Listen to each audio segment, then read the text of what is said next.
2018년 전망의 고려 요소를 한번 볼까요? 현재 1인 가구 자가 소유 주택 비율은 낮은 편이야. 1인 가구가. 그러면 1인 가구가 낮다는 얘기는 기본적으로 1인 가구를 맞춰줘야 되니까 낮으니까 이들의 주택 공급을 늘려줘야 되겠죠. 그렇죠? 자가 소유가 없다는 얘기야. 비율이 낮다는 얘기예요. 그래서 늘려줘야 되겠잖아요. 그래서 뭐가요? 1.5룸 또는 2룸의 소형 주택을 공급을 확대시키겠다는 건 똑같아요. 이 얘기는요. 그 다음에 특히 서울 및 수도권 1인 가구 자가 점유하고 있는 아파트 비율은 지방에 비해서 현저히 낮다 이거예요. 예. 그러면 앞에 나오는 청년주택이나 신혼부부 같은 특히 청년주택 같은 걸 공급하게 되면은 1인 가구가 많잖아요. 1인 가구라고 생각하면. 그렇죠? 그러면 소형주택 위주로다가 공급할 가능성이 상당히 높아요. 그럼 무슨 얘기요? 전용 40제곱미터 이하로 공급할 거가 굉장히 많아지죠. 옛날에는 아파트를 전용 40제곱미터 이하로 공급을 굉장히 많이 했었어요. 옛날에는. 서민형이라고 해가지고 많았었거든요. 근데 어느 순간에 보면은 60제곱미터가 최소한 어느 정도 공급을 해요? 60제곱미터 정도부터 공급을 하죠. 그러다 보니까 이게 문제가 터지는 거예요. 그래서 사실은 1인 가구, 1인 가구가 많아진다는 얘기는 전용 40제곱미터 이하의 소형 주택을 공급할 수 있어야 되는 게 맞아요. 현실적으로. 그 다음에 과거에 비해 주택 및 아파트 재고량이 크게 증가해요. 이게 여러분들요. 이게 잘 보시면요.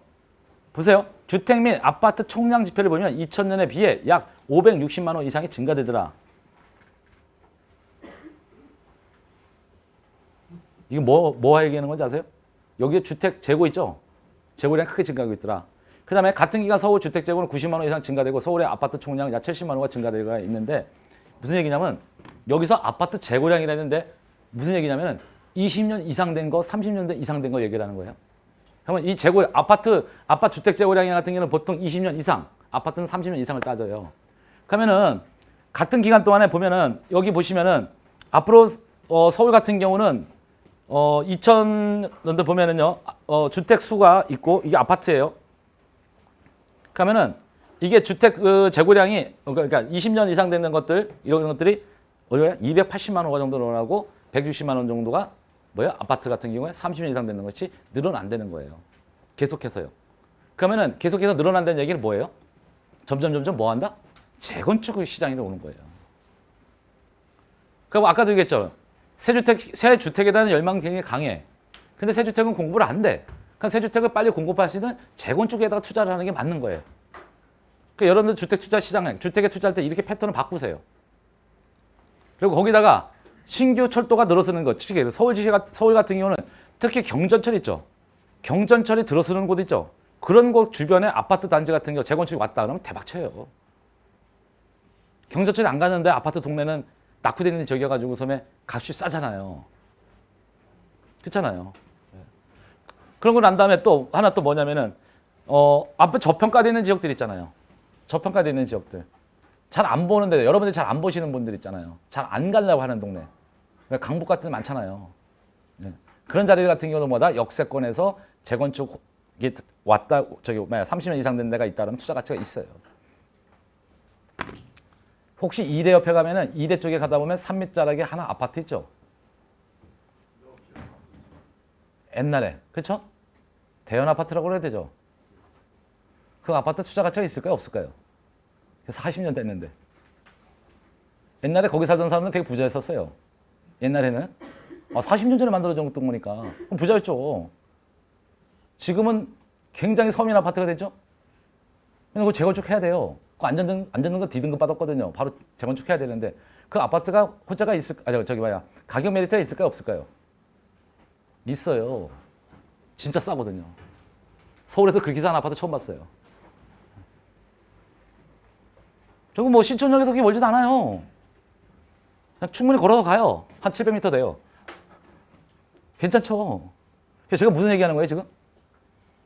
여기서도 멀리 떨어져 있지만 거기는 바로 뒤가 산이에요. 그러니까 그런 게 메리트가 있다는 거예요. 그래서 제가 늘 그러잖아요. 휴식 공간이 있는 거, 역세권에 휴식 공간이 있으면 조금 멀어도 충분한 가격 메리트가 있어요. 그러니까 워낙 싸, 지금. 그러니까 서울의 평균 가격으로 따졌을 때 아파트 새 거를 지으면은 가격이 올라가는 걸 따졌을 때 지금 해도 엄청 싸다고요, 지금. 그러니까 그런 거를 어떻게 찾아내서 가느냐가 중요해요. 참고로 그 주택산업연구원에서 조사를 한 게 하나 있어요. 2013년도나 2014년도에 나온 건데 거기서 뭐라 하냐면 2023년에 되면요. 우리나라가 아파트가 30년 이상이 되는 아파트 있죠. 아파트가 전국적으로 200만 개가 넘어요. 왜 그래요? 옛날 노태우 정부 때 100만 호 건설 사업을 했잖아요. 노태우 때 만들어 놓은 거 지금 30년 된 거예요, 지금. 2023년에는 딱 30년이 되는 거예요. 그래서 이게 뭐예요? 그 100만 호가 만들 때 플러스 알파 해가지고서 뭐 한다? 다 해가지고 200만 개가 넘어요. 아파트만. 그러면은 2023년에는 도대체 서울은 몇 개가 될 거냐 이게, 그죠? 서울이 약 30만 호가 넘어요. 그건 엄청난 거예요. 그러면은 서울에 2023년 가까운 가서 이제 지금 30년대 아파트들이 많이 이제 나오기 시작할 거란 말이에요. 그렇게 되면서 서울에 뭐가 된다? 이런 재건축 아파트들이 호재가 발생되는 거예요. 호재가 될 수밖에 없다는 거죠. 투자 가치가 분명히 좀 있어요. 정 모르겠다면요. 내가 한 3월 달에 특강 한번 때릴 테니까 그때 오세요. 내가 딱 찍어주고 여기 가세요 그럴게요. 정 못하면. 2018년 주식시장 전망이에요. 요거 딱 몇 장이 있는데요. 요거는 요거 있잖아요. 지금부터 나오는 거는요. 다른 데서 쓴 거 아니고요. 착한부동산 연구소가 하는 겁니다. 지금부터. 다른 데는 앞에 거는 좀 한국감정연구원이나 부동산114 신문보고 그다음에 주택산업연구원 이렇게 해서 나온 것들을 다 종합을 해서 그 비슷비슷한 것끼리 모아놔가지고 놓은 거예요. 지금부터는요. 제가 하는 겁니다. 그러면 정부 입장에서는 규제 정책을 기조를 계속 유지할 거다 이거예요. 왜? 강남 4구를 잡기 위해서, 서울의 집값을 잡기 위해서 규제 정책 계속 기조를 유지할 거예요. 그럼 여기 금리 인상 가능성이 있다, 없다? 있긴 있어요. 근데 아까도 했지 뭐 한다? 동결 또는 보합, 점진적으로 간다 이거예요. 그거는 반드시 이해를 해주시고요. 그다음에 유동성 감소로다가 아까 얘기했죠? 좀 전에 유동성 감소가 되고 있더라. 지금 현재 유동성 감소가 되는 게 맞거든요.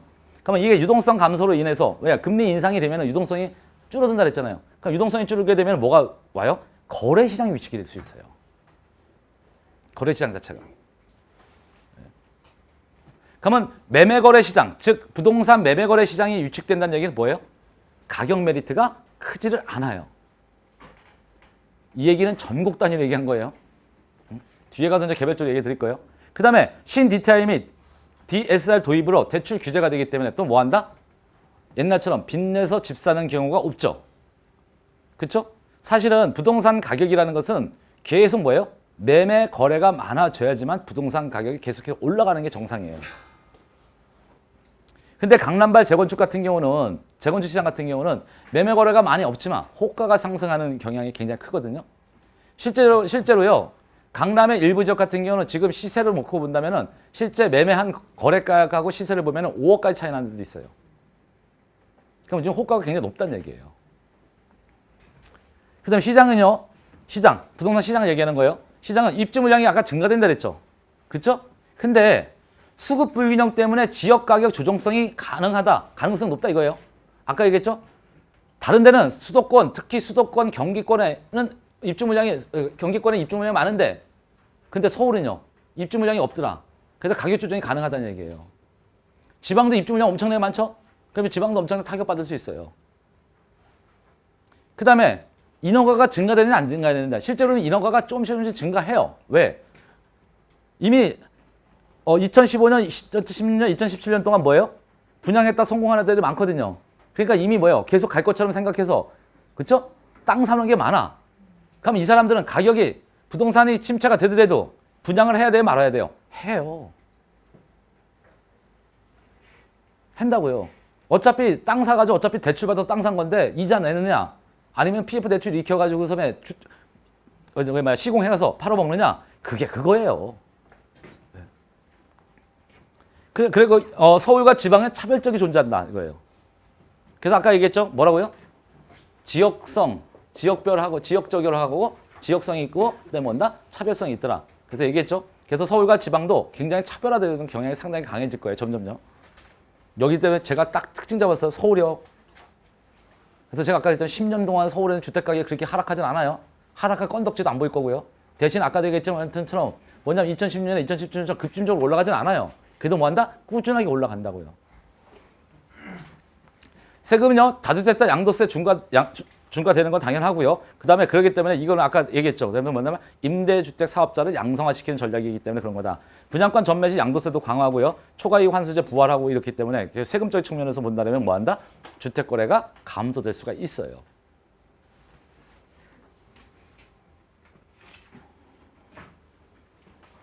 그러면 아까도 말씀드린 전체적으로 주택 거래는 감소가 되지만 그래도 뭐한다? 주택 가격은 꾸준히 우상향해서 올라가더라 이거예요. 이제 서울의 특징적인 거고 지방 같은 경우는요. 입주 물량이 많기 때문에 또 저런 부동산 규제 때고 또 세금 문제 때문에 뭐 한다? 가격 조정 가능성이 굉장히 크다. 그럼 뭐 한다? 하락할 수 있는 소지가 굉장히 크더라 이거예요. 근데 지방에서도 아까 뭐라 했어요? 개발 호재가 있는 지역은 뭐 한다? 가격은 똑같이 올라가요.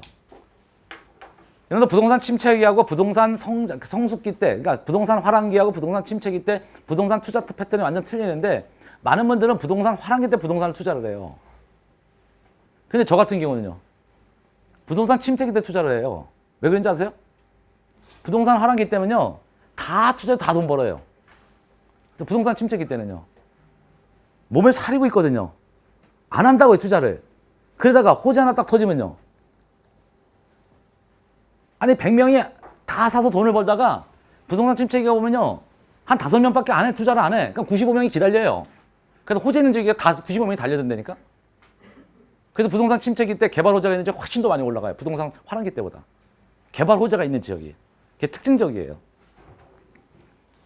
그 다음 주택시장 전망을 해보면요. 주택시장 매매시장은 미국의 기준금리 추가 인상 예고로 국내 기준금리 추가 인상 가능성이 높아지고 그 다음에 파리 부동산 대책, 그 다음에 12 가계부채 종합대책, 정부의 금융규제가 강화되면서 가격 조정이 이루어지면 매매시장은 관방세를 보일 것으로 전망하더라 하는데 이거는 아까 얘기했던 거는 뭐예요? 전체를 얘기하는 거예요, 얘는. 전체. 우리나라 국토 전체의 주택시장을 얘기하는 거고 그러면 서울 재건축 사업 및 개발 호재에 따라 서울의 매매 가격 상승 가능성이 존재하는 거고 경기 지역의 입주 물량 및 전세 물량 증가는 서울 지역의 매매 가격 상승 뒷받침할 여력이 감소시킴으로 보이고요. 그럼 뭐예요? 아니 경기 지역의 입주 물량 및 전세 물량 증가는 서울 지역의 매매 가격 상승을 뒷받침할 여력 이게 감소될 걸 보이는데 중요한 거는 서울의 아파트 가격이 너무 올라가면 올라갈수록 전세 가격이 올라가면 올라갈수록 또 누군가는 뭐 한다? 수도권 외곽으로 빠져나가기 시작한다고요. 대표적인 게 이거예요. 2014년도, 2015년, 특히 2015년대 김포 한강 신도시가 반짝 가격이 올라갔다고요. 왜 그러냐면은 서울에는 아파트 가격과 전세 가격이 급하게 올라가니까 서울에서 전세 3억이면 살았던 데가 5억까지 올라가 버린 거예요. 그러니까 어떻게 해야 돼? 3억 갖고 김포 한강 신도 갔더니 어떻게 해요? 집을 사. 그래서 사는 거예요. 그러니까 그런 현상이 앞으로 계속 뭐 한다? 벌어진다는 얘기죠. 그래서 일부 지역에서 주택 가격이 올라가는 건 막을 수가 있는데 중요한 거는 이거예요. 옛날에는 이게 가능했어. 김포 한강 신도시 이런 데 다 가깝잖아요. 근데 입주가 다 됐어. 근데 서울에서 지금 다 생기는 곳은요. 다 멀단 말이에요. 지금 얘기는 무슨 얘기냐면은 동탄 같은 경우도 강남의 일부만 가지 전체가 가지는 않아요. 왜요? 강남에 출퇴근하는 사람 편하잖아요. 강남에. 그래도 어디까지 와야 돼요?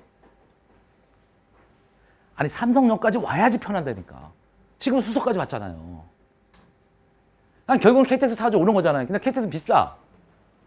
그러면 뭐가 있어야 돼요? 네? GTX를 해야 되잖아. 그쵸? 그럼 그건 기간이 앞으로 몇 년 기다려야 되잖아요. 삼성역까지 오는 것도 더 기다려야 되는 거예요. 그러면 그게 동탄으로 서울에 있는 사람이 동탄에 빠져나가는 기간은 앞으로 5, 6년 뒤란 말이에요. 당장 안 빠진다고요. 그래서 감소시킬 거는 가격 상승 그래도 뭐냐면 빠져나갈 사람 빠져나갈 거예요. 그래서 조금 좀 감소시키는 보인다는 얘기죠. 지방은 지역 시장 위축 및 입주 물량 축적으로 하락하면서 전체적이 아니라 전체적으로 전국 매매 가격은 소폭 상승할 것으로 예상되더라. 2018년 전국의 주택 매매 가격은 전국 소폭 상승하고 수도권 상승, 지방은 하락할 것으로 전망되더라. 이거고요. 주택 거래 시장 같은 경우도 대출 규제 강화 정책과 주택담보대출금리 상승세 보임에 따라 주택 구입 및 보유 비용 부담 증가가 예상되면서 거래 시장은 위축되는 건 당연하고요. 예상되고요. 정부가 계속해서 부동산 규제 정책을 펼 것으로 전망되면서 매수 심리가 위축되어 주택 구입을 당분간 보류하거나 시기를 조정할 여지가 있어 주택 거래량은 전년도에 비해서 감소할 것으로 전망되더라. 즉 말하면 2018년도 거래시장은 전년 대비 저 같은 큰 폭으로 감소될 거라 봐요. 그래서 아마 2017년보다는 아마 나중에 보면은 이런 얘기 많이 나올 거예요. 뭐 1분기 봤더니 뭐 거래량 시장 확 죽었더라. 2분기 때 봤더니 더 죽었더라. 이 얘기 나올 거예요. 계속 그렇게 나올 거라고요. 토지 시장 볼까요? 토지 매매 시장은요. 토지 가격 상승 역세권이 주도할 것이고요. 예전이나 현재나 그리고 미래에도 주도할 것은 당연한 거예요. 토지 시장은요. 거기다 가로치고 써놔요. 역세권이 주도할 거. 토지 가격 위에다 써놓으면 되죠. 주택 가격 같이요. 또 이건 옛날이나 지금이나 맞으면 미래 똑같은 거예요. 개발 호재 지역 역시 상승세를 주도할 것이고요. 신규 고속도로, IC, 신규 철도, 역사 인근 지역 등은 개발 호재죠. 그래서 이런 자리들은 토지 가격 상승은 무조건 견인해 나가요.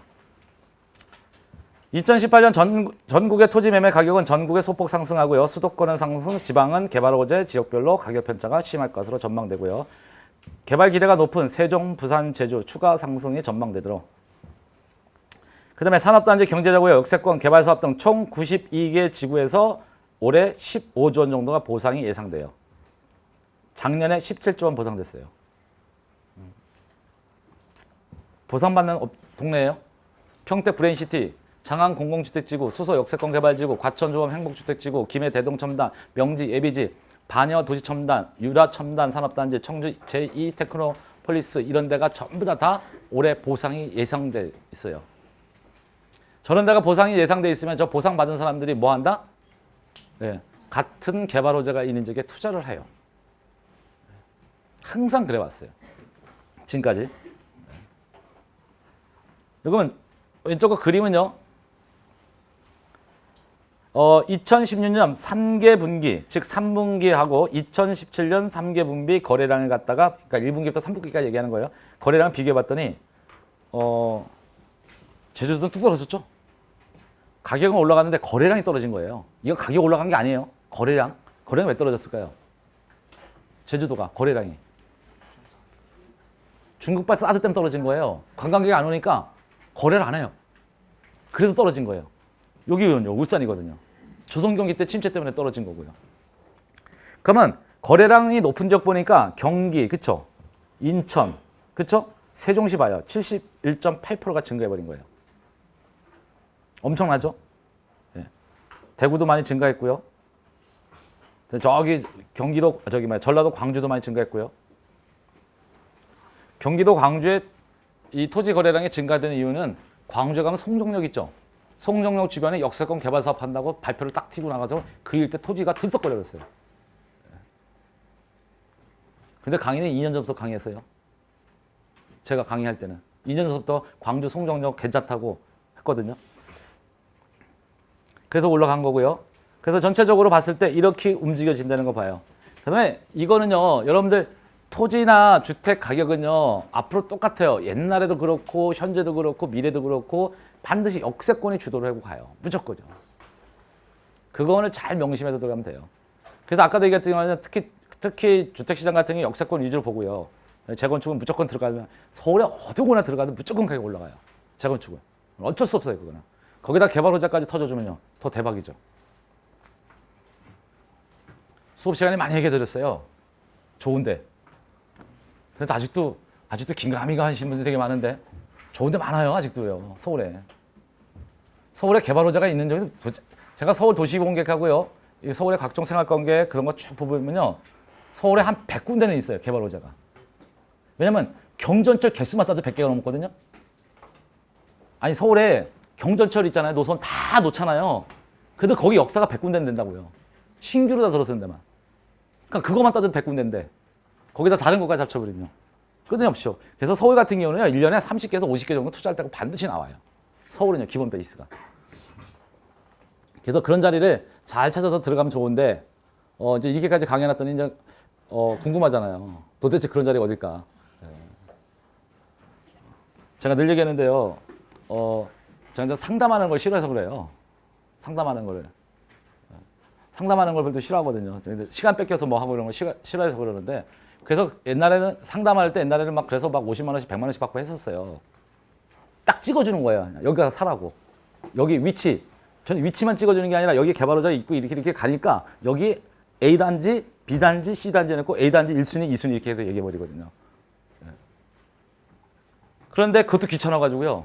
그래서 어느 순간에 그래서 투자처 특강을 한 거예요. 재밌잖아요.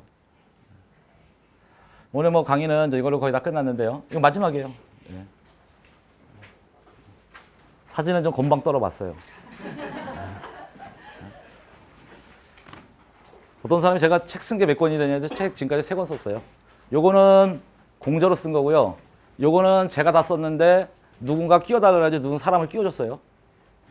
이 책은 제가 다 썼고요. 저도 블로그 마케팅, 블로그 책 쓴 거예요. 한동안 블로그 되게 잘했었는데 지금 형편없이 망가졌죠, 저도. 그리고 이 책이 나왔고요. 얼른 책을 또 집필을 해야 되는데 출판사하고 계약은 조금 있으면 2년 돼요. 근데 아직도 책이 안 나오고 있어요.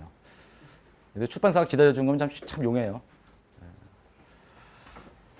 아무튼 이렇게 해서 했고요. 여러분들께서 쭉 해서 뭐 여기 있는데 다른 건 둘째치고요. 아까 얘기했던 것처럼 뭐다? 서울은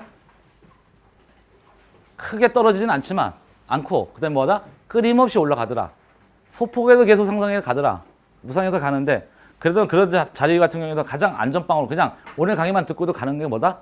재건축 연한 30년에 온 아파트 아니 30년 넘는 아파트 이거 특히 30년 넘는 아파트 중에서 지금 재건축 연한 다 됐잖아요. 그런 아파트들 중에서 뭐 한다?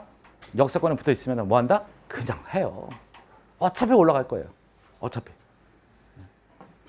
서울은요 신규 주택 공급이 없기 때문에요 아파트 가격 상승 계속 돼요. 예, 질문 하세요.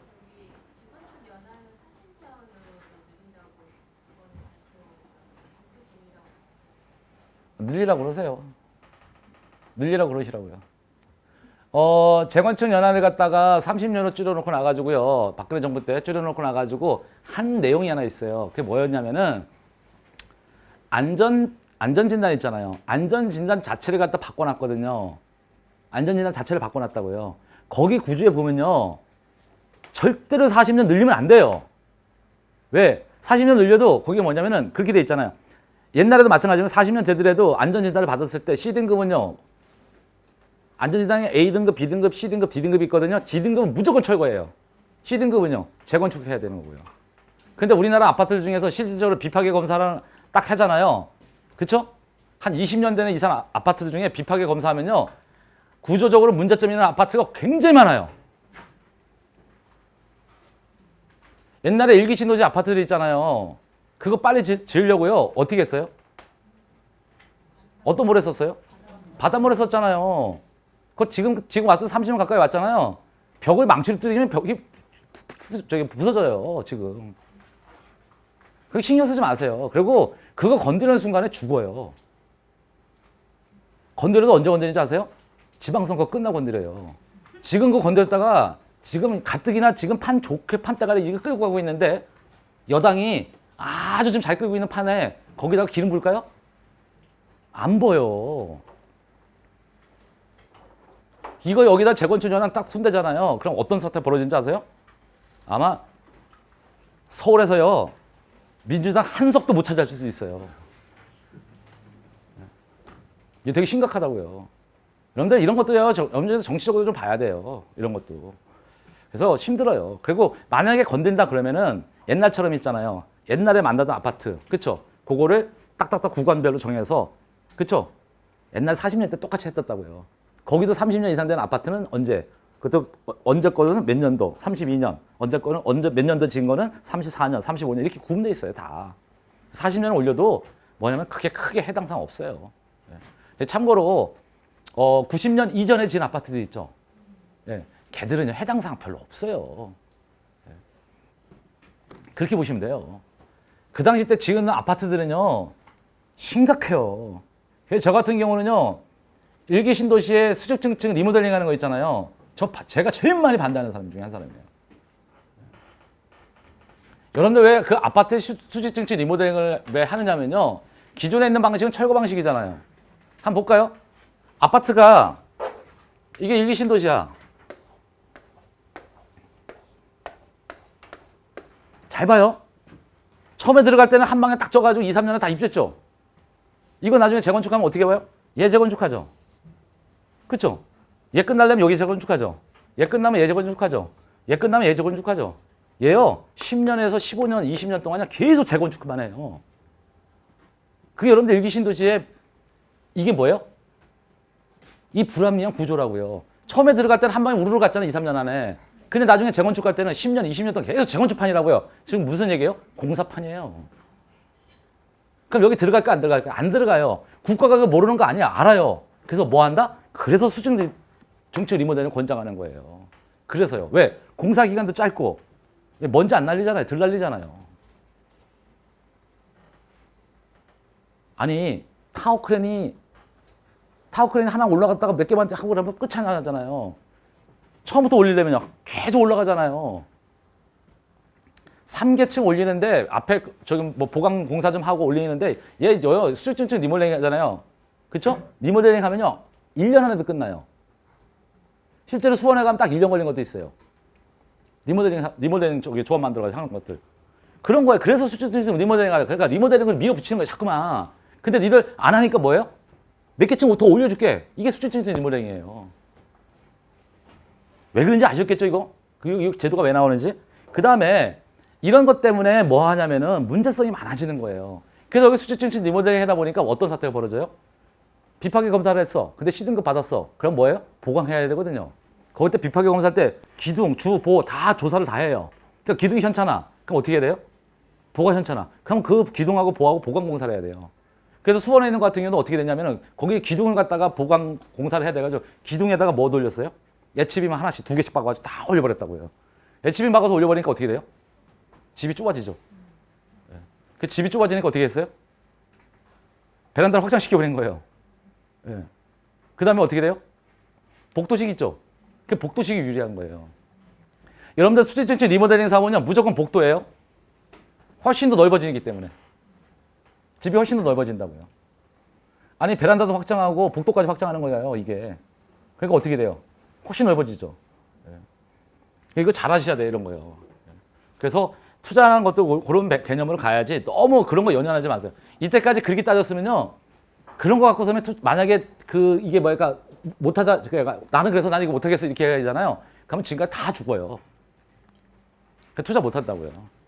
투자는요 되게 냉정하게 봐야 되는 거예요. 그래서 제가 아까 얘기했지만 30년이 넘는 아파트, 재건축 연한이 되는 아파트는 역세권에는 아무데나 상관없어요. 그리고 지금 뭐 금방 또 뭐 재건축이 되면은 뭐 주민들이 으쌰 해가지고 한 방에 가는 거 봤어요? 네? 저기 마포구에 성산동에 가면요 시형 아파트 있어요. 겁나게 단지 큰 거. 그거 지금 몇 년째 하고 있는지 아세요? 지금 10년째 하고 있어요. 10년째.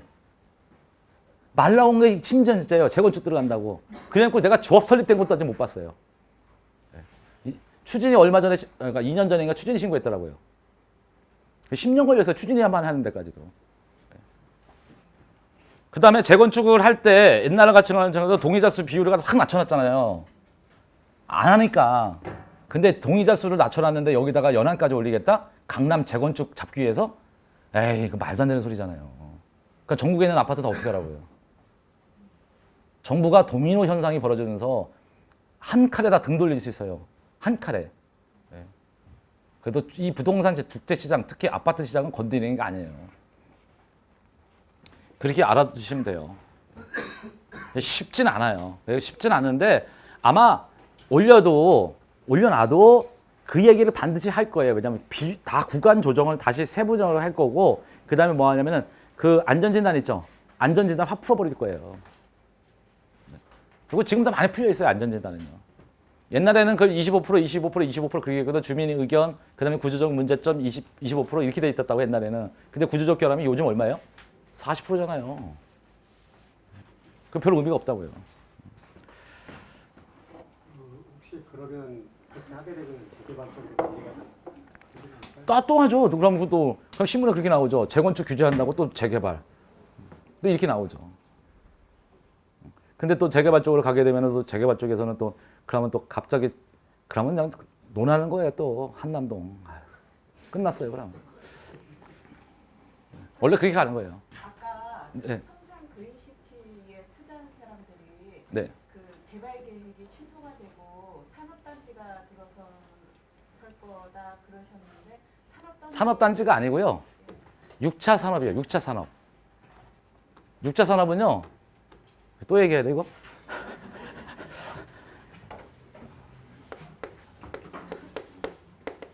1 곱하기 2 곱하기 3이면 얼마예요? 6이죠, 6. 1차 산업이요. 생산. 그쵸? 2차 산업.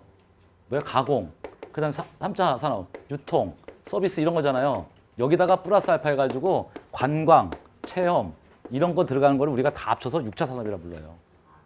그래서 이걸로 6차 산업이라는 6차 산업이 딱 들어간다면 우리가 뭐냐면 농축산식품이라고 생각하시면 돼요. 무슨 얘기인지 아셨죠? 그러면 그만큼 큰 걸 뭐 하겠다? 환경오염 안 되게끔 만들고, 그쵸? 그러니까 농촌 체험 뭐 이런 걸로 다 돌리겠다는 거예요. 그 이때를. 그러면 뭐예요? 그래서 송산 그리시티 하나 날라갔어요. 여러분들 그런 거를 냉정하게 좀 보셔야 되는데, 뭐 많아요. 왜냐면은 그런 거에 관련되는 내용, 개별 변경이나 이런 것들은 내용을 너무 많이 알고 있기 때문에 사실은 투자처 강의하고 뭐 이럴 때 뭐 어디는 투자하지 말아라, 저긴 투자하지 말아라. 그냥 저는 딱 법률 갖고 얘기를 하지 뭐라고 하지도 않아요. 그다음 두 번째, 행정계획이 없으면 얘기 안 하고요. 제가 행정계획 강의할 때 늘 그러잖아요. 뭐라고요? 행정계획에 포함되지 않는 거는 공약사항이다. 그럼 그거를 그 시장이나 누군가 그 당선이 됐으면은 뭐 한다? 행정계획을 바꾸스라도 그 안에다 집어넣어야 된다. 그래야지만 뭐 한다? 요즘 담당 부분이 그래서 이래요. 요즘 담당 부분 일 안 하거든요. 행정계획이 없으면. 그런 거예요. 요즘 세상이 그렇게 돼 있어요.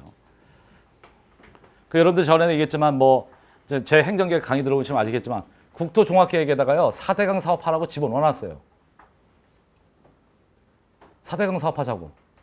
재밌어요. 거기다 뭐냐면은 강을 갖다 뭐 한다? 보호할 가치가 있다. 해놓고 뭐예요? 예? 강 주변을 갖다가 뭐요? 국민의 편익을 위해서 개발하자 이렇게 써놔 있거든요. 그래서 4대강 개발하자가 되는 그 결정적인 원인이 된 거예요. 그래서 국토종합계획 건드려 놓고 뭐가 들어요? 4대강 사업해야 되니까 하천 기본계획 건드려 놓고요. 그래서 하천 기본계획에 다 나와 있어요. 뭐라고요? 4대강 사업하면서 뭐라고 그래요? 소하천 정비 사업하라고 다 있거든요. 그래서 소하천 정비 사업이라고 써 있어요. 그래서 소하천 정비 계획이 다 있거든요. 그때는 전국의 소하천 다 뭐예요? 매년마다 뭐예요? 소하천에 있는 나무 아니면 풀 싹 베버리고요. 뚝방길 만들고요. 그쵸? 거기다 뭐예요? 자전거 도로 만들고요. 다 그렇게 하잖아요, 지금. 그 하천법에 다 있는 거예요. 그래서 국토종합계획을 건드려 놓으면 밑에 있는 부분별 계획이나 지역별 계획이 싹 다 바뀌어버리고 각종 도종합계획 다 바뀌어버리고 도시분계 다 바뀌어버리는 거예요. 원래 시스템 자체가 그래요. 우리나라 시스템은. 그래서 아까 얘기했잖아요. 대통령이 공약사항에도 뭐 한다? 그게 행정계획이 바뀌어지지 않으면 못 하는 거예요. 그래서 그런 거를 잘 알으셔야 돼요.